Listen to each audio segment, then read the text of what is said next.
स्कंद पुराण यहां तक कहती है कि इस कथा के चरित्र को जो श्रवण कर लेता है उसको 26 एकादशी करना भी नहीं पड़ती। इस एकादशी की केवल ये कथा सुनकर ही वो तर जाता है। बहुत ध्यान से सुनना इसको, कथा तो बड़े भाव से सुन लो इसको, है? बड़े प्रेम से। इसलिए सारी एकादशियों में निर्जला एकादशी की महत्वता शास्त्र प्रमाण करता है। महाराज निर्जला एकादशी का उद्यापन जो करा जाता है, उसका उद्यापन और प्रदोष का जो उद्यापन करा जाता है, इन दोनों का क्रम लगभग एक जैसा ही। तो निर्जला पहुंचे है, और निर्जला ने जाकर भगवान नारायण से निवेदन करा। भगवान विष्णु ने पूछा, क्या बात है निर्जला, आज तुम खेलती हुई यहां पर आकर खड़ी हो गई, क्या हुआ, क्या है? क्या तुमको गौलोक धाम में आनंद की अनुभूति नहीं हो रही जो तुम बैकुंठ में आई हो? निर्जला घूमती घूमती भगवान के सम्मुख में पहुंच गई। भगवान ने पूछ रहे हैं, बार बार पूछा, निर्जला हुआ क्या तुमको?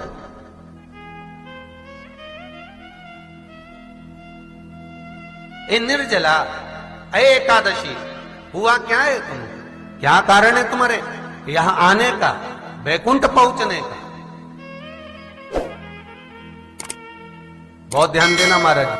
शास्त्र कहता है सोमवार, मंगलवार, बुधवार, गुरुवार, शुक्रवार, शनिवार, ये देवता वो देवता सबके व्रत कर लो, सारे व्रत कर लो, पर ये व्रत आपको परमात्मा के धाम तक लेकर नहीं जा सकते, क्योंकि इनका जो पुण्य है वो मृत्यु लोक में आप थोड़ा सा भी गलत करते हैं तो पुण्य समाप्त हो जाता है।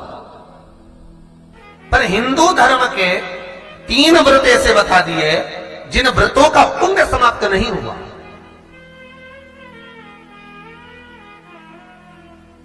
हिंदू धर्म के 3 व्रत ऐसे हो गए जिनका पुण्य समाप्त नहीं हुआ महाराज, जिनका पुण्य प्रबलता में बढ़ता गया। पहले नंबर पर एकादशी, दूसरे नंबर पर प्रदोष, और तीसरे नंबर पर शिवरात्रि। एकादशी भी 26 है तो प्रदोष भी जम के बोलते जाओ 26 है। शिवरात्रि केवल 12, केवल 12, और अगर अधिक मास की पड़ जावे तो ये 13, पर अधिक की आय तो 13 है। तो यहां शास्त्र कह रहा है कि 3 व्रत हमारे यहां जिनका पुण्य समाप्त नहीं हुआ, जिनका पुण्य प्रबल हुआ, बड़ा, इसलिए आज भी माता एकादशी का व्रत करती है। और एकादशी का व्रत कर कर अगर कोई जीवात्मा को देते हैं, कोई मर भी गया तो उसको एकादशी का दान देते हैं। एकादशी का उसको दान दिया है। महाराज निर्जला खड़ी है, पूछा क्यों आई हो, क्या कारण? निर्जला आई, तब लक्ष्मी मैया उठकर निर्जला के करीब में गई। निर्जला बहुत सरल थी निर्जला। कहते हैं कामा एकादशी सबसे लंबी है। कौन सी एकादशी? कामा।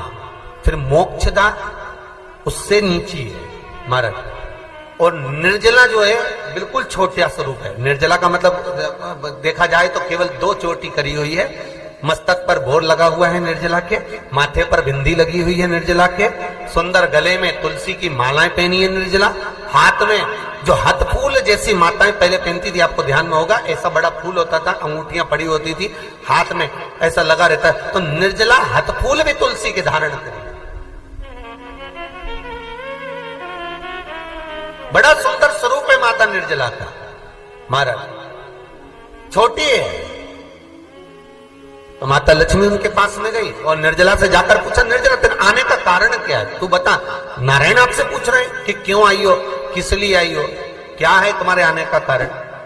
निर्जला ने कहा, मेरी विनती केवल इतनी सी है मां, कि मैं ये चाहती हूं कि मैं जीव के प्राण छूटने के बाद उसके प्राणों को जिस समय मैं लेकर जीवात्मा के प्राणों को परमात्मा तक भेजूं, बैकुंठ तक भेजूं, गौलोक धाम तक भेजूं, उस बीच में मुझे ले जाते समय कई नरक भी बीच में पड़ेंगे, कई स्थान ऐसे बैतरणी आदि के स्थान बीच में आएंगे, तो वो स्थान में मुझे रोका ना जाए। मैं सीधे भगवान के धाम पहुंच जाऊं। ऐसी कृपा, ऐसी दया। जितनी भी माताएं एकादशी का व्रत करती, बहुत ध्यान से सुनना आज की कथा को। शायद जिंदगी में मिली ना मिली, पर ये कथा का रिश्ता तो बहुत ध्यान से सुनना।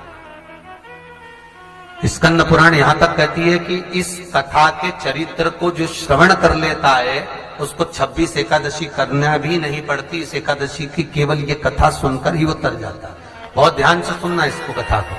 सबसे पहला नियम एकादशी व्रत का, सबसे पहला नियम है कि आप जिस दिन व्रत करो उसके एक दिन पहले भक्ति का संचार इस हृदय में करो। भक्ति का संचार इस हृदय में कर लीजिए। जिस दिन आप व्रत करो, जैसे एकादशी का व्रत कर रहे हो, तो दशमी के दिन शाम का समय जब आवे, रात्रि जब होने लगे, शाम का समय आवे, और रात्रि का आप जब भोजन ग्रहण करो तो उस भोजन में कोई ऐसा पदार्थ ग्रहण मत करिए जिस पदार्थ के कारण आपकी एकादशी बिगड़ जाए। कोई बेकार भोजन में ग्रहण नहीं करना, श्रेष्ठ भोजन ग्रहण करिए दशमी।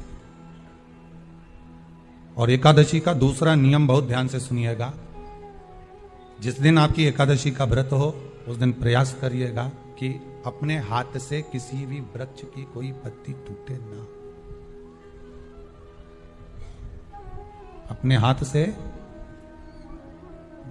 किसी भी वृक्ष की, पौधे की, किसी भी वृक्ष की पत्ती अपने हाथ से ना टूटे। बहुत ध्यान दीजिएगा महाराज। एकादशी का ये दूसरा नियम है कि अपने हाथ से किसी पौधे की, किसी वृक्ष की, किसी डाली की कोई पत्ती टूटे ना, कोई पत्ती ना टूटे, इसका प्रयास करिए।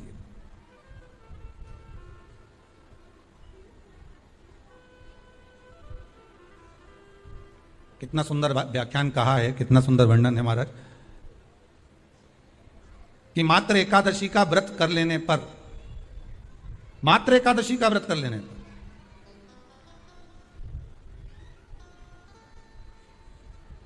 जो पूर्व में किया गया हमारा पाप कर्म है, हमने किसी जीव की हत्या करी है, हमने किसी को कष्ट प्रदान करा है, हमने किसी को अपशब्द कहा है, हमने किसी को ताने दिए, हमने किसी को आड़ा टेढ़ा कहा है, हमने किसी को गालियां दे दी है, मात्र एकादशी का व्रत ही कर लेने पर ये सारे जो दोष हैं वो समाप्त हो जाते हैं।